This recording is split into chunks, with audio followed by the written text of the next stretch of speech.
mengenai pesawat jet itu, bukan saya atau Pak Gilang ini mempunyai hubungan kerjasama dengan waktu tertentu, ya, hubungan kerjasama dengan waktu tertentu terkait pemakaian pesawat tersebut.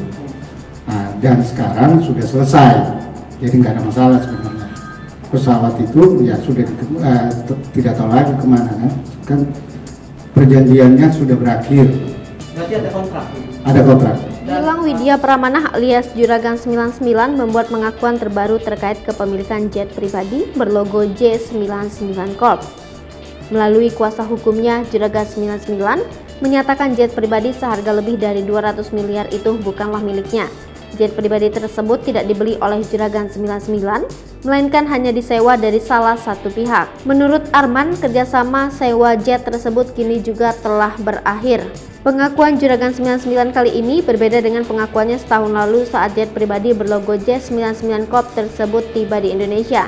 Saat itu Juragan 99 menyatakan jet pribadi jenis Cessna Citation Letitch dengan register N990MS itu ia beli dari Amerika Serikat. Pengakuan itu disampaikan Juragan 99 kepada seorang YouTuber yang mendokumentasikan penerbangan perdana jet pribadinya itu. Kala itu Juragan 99 ditanya bagaimana rasanya bisa membeli jet pribadi di usia 31 tahun. Juragan 99 menjawab, dirinya merasa seperti mimpi yang menjadi kenyataan. Hal yang sama dikatakan Sandi Purnamasari yang berada di sampingnya. Sandi mengaku tidak percaya ia bersama suami bisa membeli jet pribadi. Juragan 99 menambahkan, jet pribadi itu ia beli sebagai kado ulang tahun pernikahannya yang ke-8. Tak hanya itu, Sandi Purnamasari juga pernah mengunggah jet pribadi itu di akun Instagramnya pada 23 Januari 2021.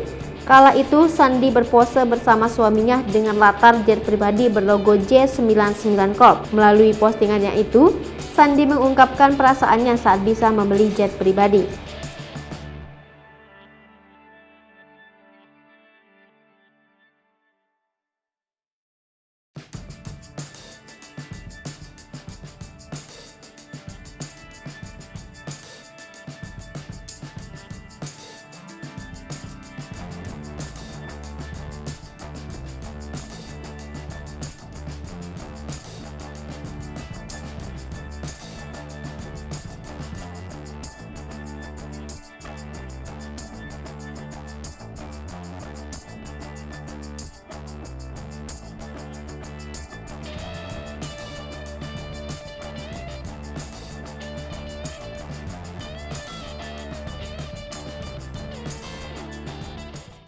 Hai pemirsa Sri Popo TV, jangan lupa komen, like, dan subscribe, serta tonton terus berita-berita terupdate lainnya ya.